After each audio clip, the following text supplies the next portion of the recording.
யாருக்கும் கமருதனுக்கும் ஒரு video edit பண்ணி போடுறதுக்குள்ளாடி அவங்க சண்டை போட்டுறாங்க. அந்த சண்டை வீடியோ போடுறதுக்குள்ளாடி சேர்ந்துடுறாங்க. எனக்கு என்ன பண்ணுறதுனே தெரியல.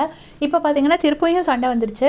பாரு வந்து சொல்லிட்டு இருக்காங்க, இந்த மாதிரி எனக்கு மனசில் அப்போ தோணுச்சுடா, அதை தான் சொன்னேன் அப்படின்னு சொல்லிட்டாங்க. அந்த பேட் டச்சுக்கு சாப்பிட்டுட்டு இருக்கும்போது அது வந்து கமருதனுக்கு பயங்கரமாக கோவம் வந்து அமித்த கானவினத்தனா எல்லாரையும் கூப்பிட்டு, இனி இப்போ கிட்ட நான் இப்படி இது பண்ண மாட்டேன், இனிமேல் அவள் சாரி சொன்னான்னு என்கிட்ட வராதிங்க, இவள் இப்போ திருப்பவும் எனக்கு தோணுச்சு அதான் சொன்னான்னு சொல்லிட்டாரு. சொல்லிட்டு பாரு தனியாக போயிட்டு சோஃபாவில் உட்காந்து சாப்பிட்டுட்டு இருக்காங்க. நேராக கிட்ட போயிட்டு காலை ஃப்ரண்ட்டில் வச்சுட்டு இப்படி தூக்கி வச்சுட்டு கேட்குறாரு, நான் பேட் டச் பண்ண அடியோன்னா சொல்லு இப்போ அப்படின்னு கேட்டோடனே இல்லைங்கிற வார்த்தை பாரு வாயிலேருந்து வரல.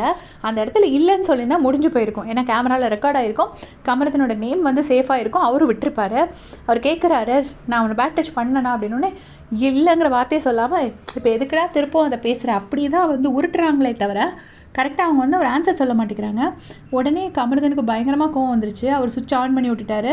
உடனே ஆமாம் பெரியவா ஐஸ்வர்யா ராய் இவ இவ்வளோ பேட் டச் பண்ணுறாங்களா, நம்ம பேட் டச் ரொம்ப அவசியம் பாரு, நானும் ரொம்ப கஷ்டப்பட்டு தான் முன்னுக்கு வந்திருக்கேன் அப்படின்னு சொன்னோடனே பாரு அப்படி எந்திரிச்சு ஓடிடுறாங்க.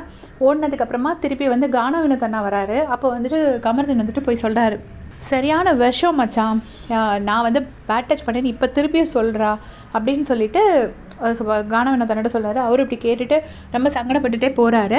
மார்னிங்கே வந்துட்டு பாரு கூட சண்டை நடக்கும்போது சொல்லியிருப்பாரு, நீ கொடுத்த ட்ராமாவை சரி பண்ணதே அரோரா தான் அப்படின்னு. ஏன்னா அரோரா பற்றி நைஸாக காசிப் பண்ண ட்ரை பண்ணியிருப்பாங்க. அப்போன்னு சொல்லியிருப்பாங்க. இப்போ பாரு வந்து சாப்பாடு அப்படியே தூக்கி குப்பையில் போட்டுட்டு கை கழுவிட்டு போகிறாங்க. ஒரு பக்கம் பாருவை பார்க்குறதுக்கும் பாவமாக இருக்குது இந்த இடத்துல.